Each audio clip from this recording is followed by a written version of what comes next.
नमस्कार, सीएनबीसी आवाज़ मोतीलाल ओसवाल स्टूडियो में आप सभी का स्वागत है। अब तैयारी करेंगे 10 के दमदार ट्रेड्स की हेडलाइंस के साथ। ईरान पर अमेरिका का हमला बाजार पर पड़ा भारी। निफ्टी करीब 250 पॉइंट फिसलकर 24,900 के नीचे आया।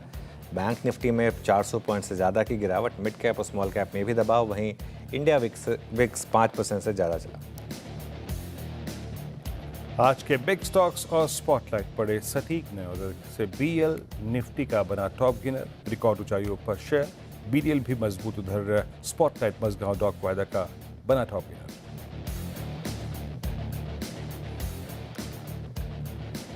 ऑटो और आईटी शेयरों में सबसे ज्यादा बिकवाली। दोनों सेक्टर इंडेक्स 1 से 1.25% कमजोर। महिंद्रा इन्फोसिस 2 से 2.5% नीचे। इधर एनबीएफसी और एफएमसीजी शेयरों में गिरावट, लेकिन चुनिंदा मेटल और एनर्जी शेयरों में खरीदारी। प्रायोरिटी सेक्टर लैंडिंग पर आरबीआई से राहत से स्मॉल फाइनेंस बैंकों में थोड़ी रौनक है। करीब 1% चढ़े इक्विटास, उत्कर्ष और जना फाइनेंस बैंक। बिग स्टॉक्स में भी हुआ था सटीक एनालिसिस।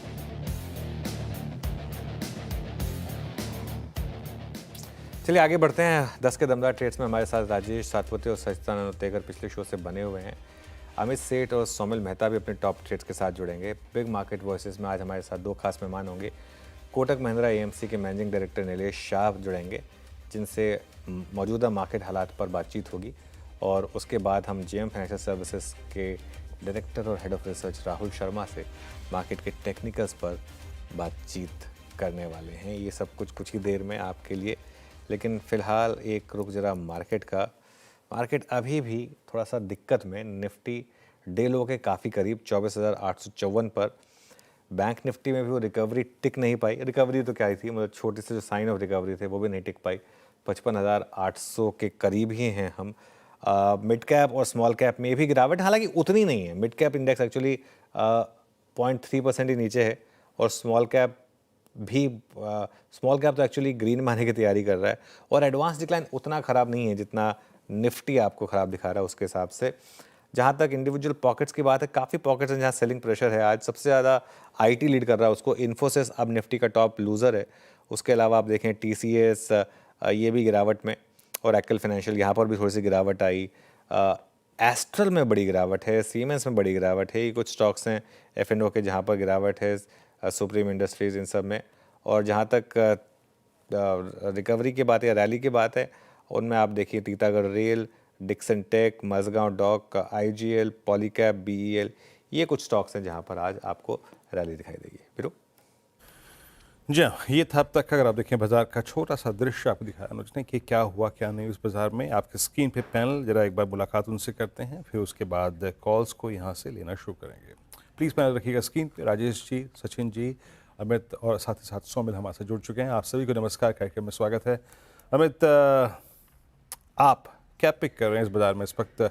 एक सब्सटेंशियल डिप, बड़ा डिप, 1% नीचे निफ्टी, ऑलमोस्ट टेस्टिंग 20 डे में। आपका व्यू इस वक्त दो स्टॉक्स क्या रहेंगे आपके?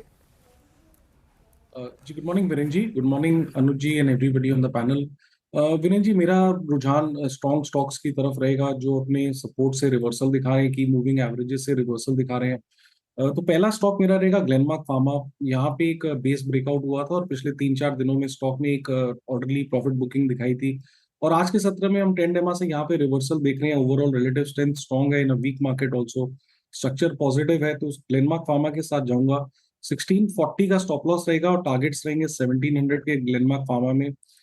मेरा दूसरा स्टॉक भी ट्रेड ऑफ सपोर्ट रहेगा, बिकॉज यहाँ पे रिस्क रिवॉर्ड फेवरेबल है, nearer to the moving averages इस मार्केट में। वो रहेगा भारत फोर्ज। भारत फोर्ज लगभग 1290 पे ट्रेड कर रहा है अपना 10 और 20 डेमा पे। It has still to cross 10 DEMA, लेकिन ओवरऑल स्ट्रक्चर पॉजिटिव है, तो भारत फोर्ज बाय करें।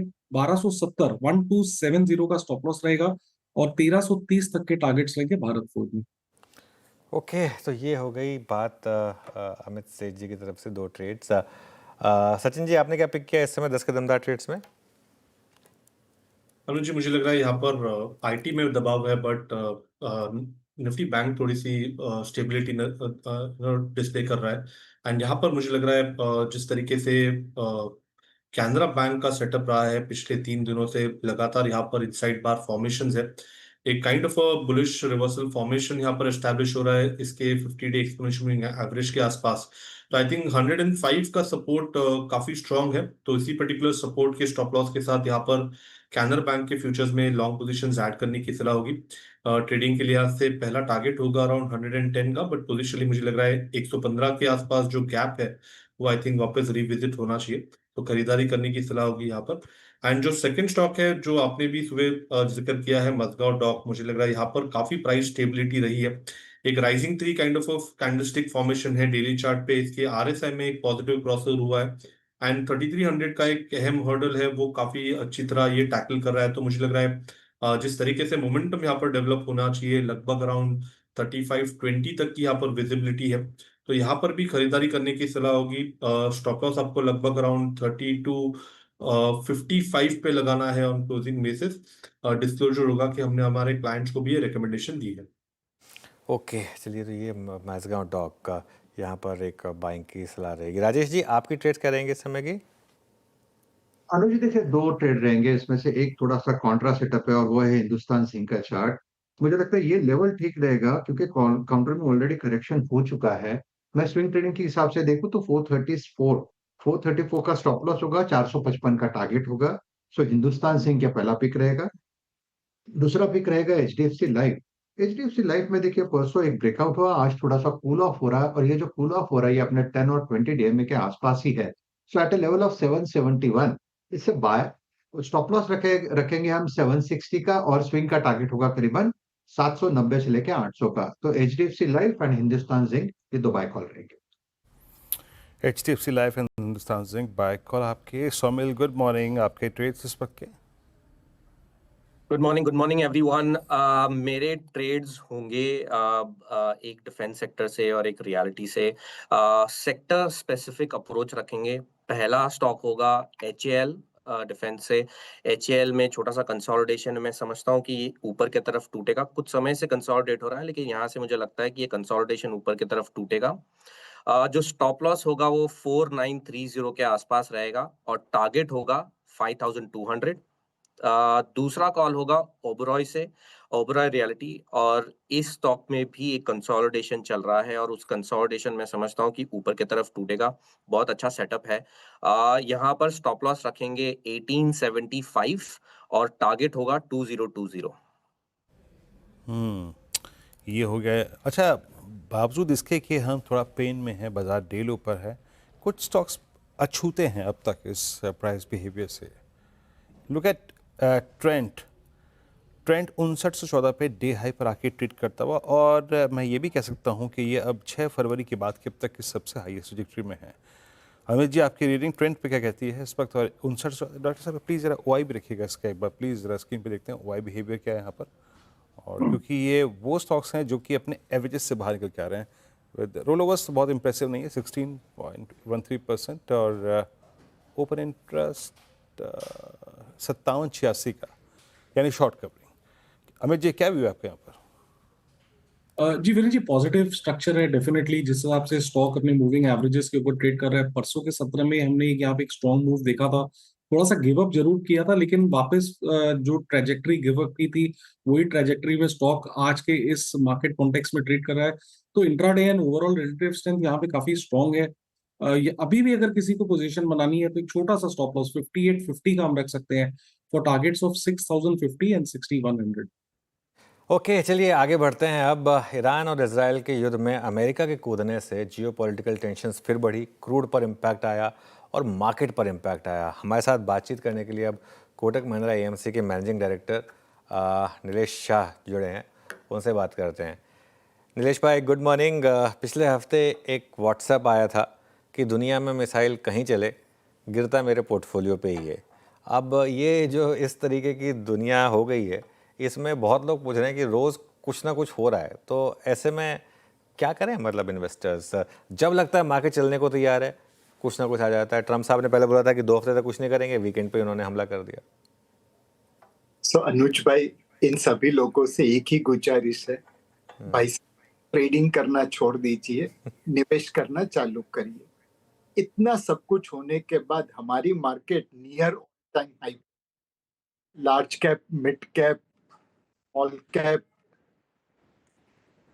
Large cap, mid cap, small cap सभी 4-5% नीचे गिरे हैं ऑल टाइम हाई लेवल से। तो इसमें रोने की बात क्या है? ये तो बड़े गर्व की बात है कि हम आज भी near all time high level पे ट्रेड कर रहे हैं despite all this uncertainty.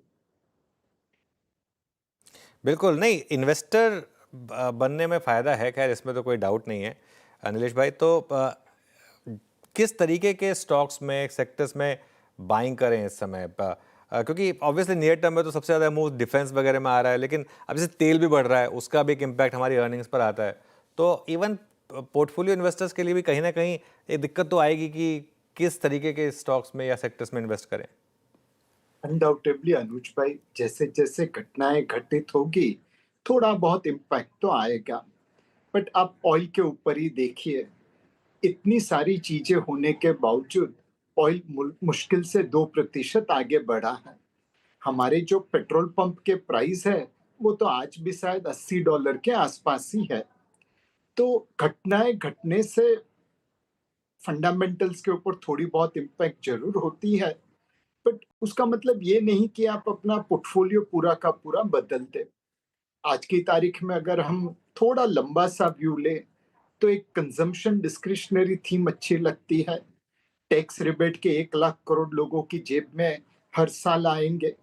EMI burden 1% ब्याज के दरों की कटौती की वजह से कम हुआ है। एक पे कमीशन की रिकमेंडेशन 2027 से इम्प्लीमेंट होनी चालू हो जाएगी। ये सारी चीजें कंज्यूमर डिस्क्रिशनरी को सपोर्ट करेगा। दूसरा केमिकल सेक्टर है।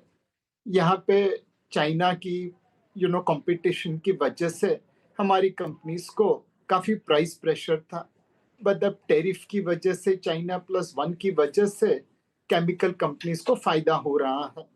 तो उनके पास कैपेसिटी है, कैपेबिलिटी है, और अब मार्केट में प्राइसिंग प्रेशर कम हो रहा है।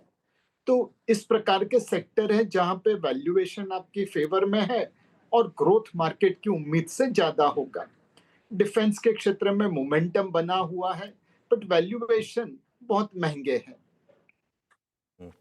नीलेश भाई, आईटी पर क्या व्यू बन रहा है अब इस समय? कल एक्सेंचर के रिजल्ट्स पर फ्राइडे को आए, हालांकि अब एक्सेंचर से हमारा इतना नाता रहा नहीं, लेकिन फिर भी आज काफ़ी प्रेशर है यहाँ पर। लेकिन पिछले कुछ हफ्तों में मूव अच्छे रहे हैं आईटी स्टॉक्स में। एक तो अनुज भाई, आईटी क्षेत्र में ऊपर से काफी बड़ी गिरावट हुई है। ब्रॉड मार्केट 5% गिरा है, आईटी तकरीबन 19% गिरा है। तो एक डेड कैट बाउंस आना आईटी में स्वाभाविक है। दूसरी चीज है, आईटी में आई थिंक एक डाइवर्जेंस बन रहा है। Mid cap IT company AI को अच्छी तरह लिवरेज करके बड़े बड़े कॉन्ट्रैक्ट ले रही है। उनका volume growth large cap IT company से काफी अच्छा है। लार्ज कैप आईटी कंपनीज में ग्रोथ उतना नहीं दिख रहा है। पिछले 1.5-2 साल से उन्होंने रिक्रूटमेंट भी खासी नहीं की है। तो ये सब मिला के मुझे लगता है कि आईटी अब बॉटम अप क्षेत्र बन चुका है। यहाँ पे जो कंपनीज एआई को लिवरेज करके अपने क्लाइंट के लिए सस्ते, अच्छे और सुंदर सॉल्यूशन दे पाएगी, वहां पे ग्रोथ आएगा और उनकी वैल्यूएशन जस्टिफाएबल है। बट कुछ आईटी कंपनी डायनासोर की तरह है, उस तेजी से नहीं बदल रही है जिस तेजी से मिड कैप आईटी कंपनीज बदल रही है। तो शायद उन्हें अभी भी वैल्यूएशन में डी रेटिंग हो सकती है।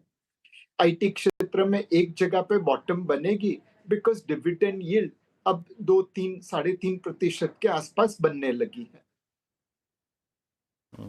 अच्छा नीलेश भाई, नमस्कार, वीरेंद्र बोल रहा हूँ। और बहुत से लोग हमसे भी पूछते हैं, चर्चा भी करते हैं, आम तौर पर चर्चा होती है कि जब पूरे विश्व में इस वक्त सूरत हाल अच्छा नहीं है, जो पॉलिटिकल टेंशन चरम पे हैं, Indian markets likely to be 6 महीने साल भर में कैसा कर सकते हैं? हिस्टोरिकली मैं जानना चाहता हूँ, आपका तजुर्बा क्या कहता है? पिछले 5 दिन में हुआ क्या है कि यूएस ने एक बड़े समय अंतराल के बाद, दशकों के बाद, किसी वॉर में डायरेक्टली इन्वॉल्व हुआ है। इसका इमर्जिंग मार्केट्स पे, भारत पे कैसा प्रभाव पड़ेगा? मनी फ्लो हमारी तरफ कैसा होगा? पॉसिबली इस पर आपका आउटलुक क्या है? वीरू भाई, एक पुराना शेर है जो मैं शेयर करना चाहता हूँ। यूनानो मिस्र मिट गए सब जहां से, नामो निशा है बाकी अभी भी हमारे। कुछ बात है कि हस्ती ही नहीं हमारी, सदियों रहा है दुश्मन दौरे जहां हमारा।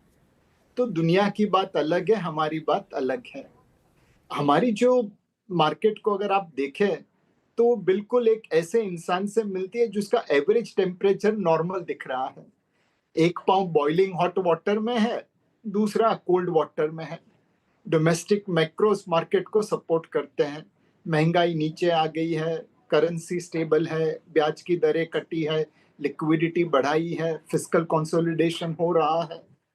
कुछ चिंता का विषय है प्राइवेट इन्वेस्टमेंट के बारे में, बट कॉर्पोरेट अर्निंग आज भी तकरीबन 5% ऑफ जीडीपी है।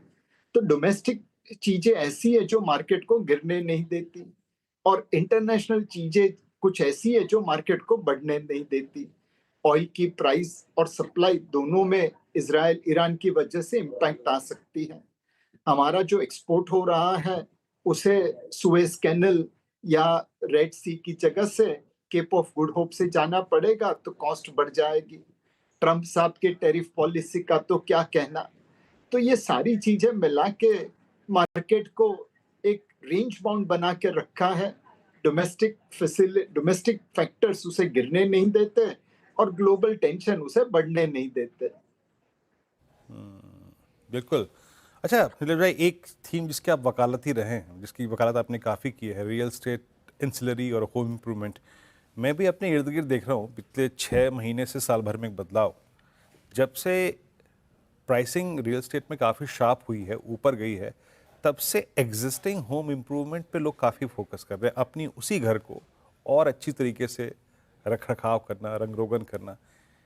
और इस स्पेस में प्राइस डैमेज भी काफ़ी था। रियल स्टेट से हट के रियल स्टेट एंसिलरी पे, जिस पे आपने 2021 में कॉल भी ली थी, अभी क्या व्यू बन रहा है इस प्राइस पे? क्या कैच करना चाहिए इस थीम को फिर एक बार? तो वीरू भाई, रियल एस्टेट साइकिल डेफिनेटली एक स्लो डाउन में जा रहा है। कुछ एकदम प्रीमियम लग्जरी प्रॉपर्टी बिक रही है, बट मास मार्केट में अगर आप देखें तो there is a little bit of softness coming. Prices शायद लोगों की कैपेबिलिटी से काफी ज्यादा बढ़ गए हैं। और आप भी अगर देखें तो कितने सारे स्पैम कॉल या मैसेजेस आ रहे हैं कोई ना कोई रियल एस्टेट आपको ऑफर करने के लिए। इनफैक्ट आजकल तो एक जोक निकला है कि अगर आप मेरा काम नहीं करेंगे तो मैं जाके आपका नंबर रियल एस्टेट डेवलपर को दे दूंगा, पूरी दुनिया आपके पीछे पड़ जाएगी, आपको हैरान परेशान कर देगी। तो real estate cycle definitely slow down में दिख रहा है। रियल एस्टेट के रिलेटेड जो सेक्टर्स है, सीमेंट हुआ, टाइल्स हुआ, पाइप्स हुआ, केबल्स हुआ, पेंट हुआ, उसमें सिलेक्टिवली आप देख सकते हैं। बिकॉज जो सेकेंडरी मार्केट है, जो अपने का होम इम्प्रूवमेंट का, वो आजकल पिकअप हो रहा है। मेरे हिसाब से ये जो पैसे बचेंगे टैक्स रिबेट के, ईएमआई बर्डन के या एथ पे कमीशन के, उसमें से काफी पैसा लोग होम इम्प्रूवमेंट के ऊपर लगा देंगे। चाहे कोई फर्नीचर बदले, चाहे कोई नया इलेक्ट्रॉनिक्स लेके आए, चाहे कोई पेंट कराए, चाहे कोई सिविल काम कराए। तो होम इम्प्रूवमेंट रिलेटेड सेक्टर 2 साल के व्यू से अगर देखें तो मार्केट को आउट परफॉर्म करे, वैसा लगता है। अच्छा नीलेश भाई, सेक्टर्स की तो हम बहुत बात करते हैं, एक बात मुझे आपसे पूछनी थी, क्योंकि आप एक म्यूचुअल फंड इंडस्ट्री को रिप्रेजेंट करते हैं। ये म्यूचुअल फंड्स के पास इतना कैश क्यों है और वो इन्वेस्ट क्यों नहीं कर रहे हैं उस पैसे को? एक तो अनुज भाई, हम लोग सब ओपन एंडेड स्कीम चलाते हैं, कभी भी रिडम पैसा देना जरूरी है। आप अगर 99.99% निवेश करके चलाएंगे तो ये जो फ्लो है उसको मैनेज करना बहुत मुश्किल हो जाएगा। तो 3-4% कैश हर म्यूचुअल फंड स्कीम में रहेगी to take care of open ended nature. कुछ फंड हाउसेस है जिन्होंने कैश कॉल लिया है, उन्होंने ये डिस्क्लोज करके लिया है। बहुत सारी म्यूचुअल फंड स्कीम ऐसी है जहां पे ऑफर डॉक्यूमेंट में कैश कॉल लेना परमिटेड नहीं है। पुरानी स्कीम्स में ये परमिशन थी, नई स्कीम में अब आपको मिनिमम 95% निवेश चलाना पड़ता है। तो हर हर फंड हाउस अपने अपने ऑफर डॉक्यूमेंट के अनुसार डिस्क्लोज करके क्लाइंट के साथ कॉल लेता रहता है। बट अगर 50 लाख करोड़ की इंडस्ट्री है तो मोटा मोटा 4% मतलब 2 लाख करोड़ रुपया कैश ओपन एंडेड नेचर को मैनेज करने में ही निकल जाएगा। चलिए ठीक है, बात उससे सहमत हूँ आपकी। अ, अब बैंकों में आप देखिए एसबीआई का इंटरेस्ट रेट अब ऑल टाइम लो पर आ गया है ऑलमोस्ट। रियल एस्टेट काफ़ी हद तक प्रोहिबिटिव है, तो आपको लग रहा है कि ये जो एसआईपी इन्फ्लोज हैं ये यहाँ से भी और आगे बढ़ेंगे और काफ़ी हद तक ये मार्केट को एक कुशन प्रोवाइड करेंगे?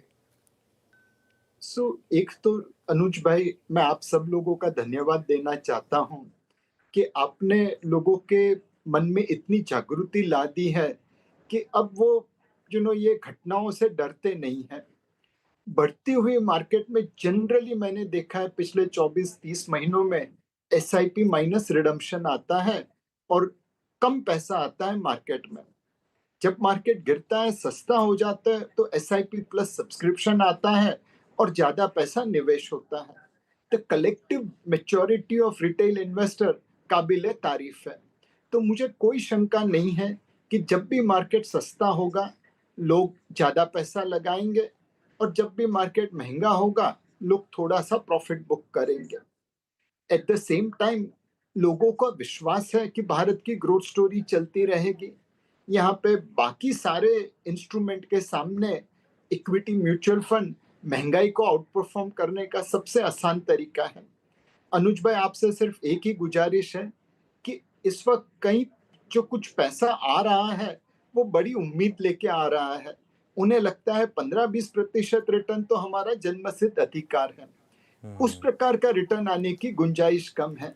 महंगाई 4% के आसपास है, तो इतना ज्यादा 10% रियल रिटर्न लाना थोड़ा मुश्किल है। नॉमिनल जीडीपी ग्रोथ आपका 9-10-11% रहेगा, तो रिटर्न भी उसके आसपास ही रहेंगे। और मार्केट फेयरली वैल्यूड है, तो इसका अपवर्ड री रेटिंग होना थोड़ा सा मुश्किल लगता है। तो आप अपने दर्शकों को आपके शो के जरिए जरूर रिक्वेस्ट करिए कि रिटर्न एक्सपेक्टेशन मॉडरेट करके आए, पहले जैसे रिटर्न की उम्मीद लेके नहीं आए। नीलेश भाई, आपके इर्द गिर्द जो लोग हैं ना बहुत अच्छे हैं, आप यकीन मानिए। वो तो 15-20% बोल रहे हैं ना, उनकी तो फिर भी मॉडरेट है। हमें जो मिलता है वो 35-45 की मांग कर रहे हैं। बताइए हम कैसे हैंडल करें उनको, क्योंकि उन्होंने देखा है 22, 23, 24 है ना, उन्होंने 2008 तो देखा ही नहीं। तो आप बात बिल्कुल सही कह रहे हैं, बट ठीक है, हाँ बिल्कुल आपको इन्फ्लेशन और एग्जैक्टली अगर आप देखें जो ब्याज की दर है उसके आसपास, और उसको अगर आप बीट कर पाए तो अच्छा है। अच्छा नीलेश भाई, एक दो थीम और ले लेते हैं जहाँ पे बाजार ने पैसा बना के खूब दिया है। आप हेल्थ केयर स्पेस को देखिए, आई मीन सारे स्टॉक्स ऑल टाइम हाई पे, आपकी प्लेटफॉर्म्स, आपके एक्सचेंजेस, आपके ब्रोकिंग हाउसेस सारे ऑल टाइम हाई पे। आगे अगर आप पैसा बना चुके हैं अभी तो कमिटेड रहें। कोई वजह लगती है आपको यहाँ पे पैसा कैश में कन्वर्ट करने के लिए? तो हेल्थ केयर क्षेत्र में वीरू भाई हम लोग अभी भी पॉजिटिव है। एक, दुनिया एजेड हो रही है। दूसरा, बहुत सारे देशों में medical facility, medical care unfunded है। तीसरा, भारत जैसा सस्ता और अच्छा मेडिकल ट्रीटमेंट बाकी देशों में मिलना मुश्किल है। एमआरआई कराना है तो 6 महीने की लाइन लगती है।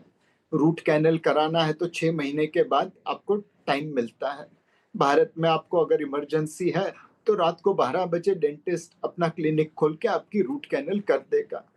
तो हमारे यहाँ पे मेडिकल फैसिलिटी अच्छी है, कम दाम पे है और अवेलेबल है। यह मेडिकल टूरिज्म को काफी हद तक प्रमोट करेगा। मुझे लगता है जैसे आईटी इंडस्ट्री में हुआ वैसे ही हेल्थ केयर में होगा। ऑनशोर ऑफशोर मॉडल होगा और लोग यहाँ पे आएंगे ट्रीटमेंट लेने के लिए। तो entire health care sector, from pharma manufacturers, bulk drug manufacturers, CDMO, laboratory, hospital, medical equipment, इस पूरे क्षेत्र में ओवरवेट पोजीशन बनानी चाहिए। इसमें भारत को काफी एडवांटेज है और निवेशकों का यहाँ पे पैसा बनेगा, वैसा लगता है। ओके नरेश भाई, बहुत बहुत शुक्रिया आज हमारे साथ जुड़ने के लिए और इतने सभी टॉपिक्स पर बात करने के लिए। चलिए आगे बढ़ते हैं। हमारे साथ जेम फाइनेंशियल सर्विसेज के director and head of research Rahul Sharma भी मौजूद हैं। Rahul ji, good morning. जैसे ही लगने लगता है कि ब्रेकआउट आया, कोई ना कोई नया केस हो जाता है। इस बार ये वीकेंड पे ये डेवलपमेंट आ गई। अब फ्राइडे के उस मूव के बाद और आज के इस रिएक्शन को आप कैसे देख रहे हैं? जी गुड मॉर्निंग अनुज जी। यस, थोड़ा आई थिंक निफ्टी के अंदर जो ये बैक एंड फोर्थ एक्शन है, 5 हफ्ते से ऊपर हो गए और निफ्टी ने एक तरह से रेंज को अभी तक निकाला नहीं है। क्लियरली आई थिंक इतना खराब नहीं है जितना ओवरऑल वीकेंड पे एक्सपेक्ट कर रहे थे, और ओवरऑल चीजों को देखकर ऐसे ही लग रहा है कि आज का सेशन में आई थिंक पूरा मार्केट एक तरह से डाइजेस्ट कर लेगा, और कल से आई थिंक निफ्टी के अंदर थोड़ी स्टेबिलिटी आ सकती है। और ओवरऑल हमें लगता है कि जियोपॉलिटिकल मामलों को प्रेडिक्ट करना और एक तरह से कहीं ना कहीं उसको लाइक एनालाइज करके एंटिसिपेट करना काफी डिफिकल्ट है। तो एज अ स्ट्रैटेजी हम क्लाइंट्स को गोल्ड में एक्सपोजर बढ़ाने की राय दे रहे हैं। इनफैक्ट गोल्ड 20 का जो ईटीएफ है उसको बाय करने का रिकमेंडेशन रहा है पिछले वीक में हमारे क्लाइंट्स को।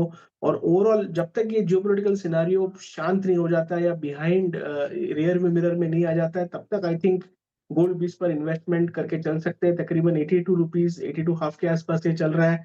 75 के शॉप लॉस से बाय करने की राय, और तकरीबन 90 से लेकर 100 रुपए तक का अपसाइड हमें लगता है कि आने वाले 3 से 4 महीने में गोल्ड 20 में देखने को मिल सकता है।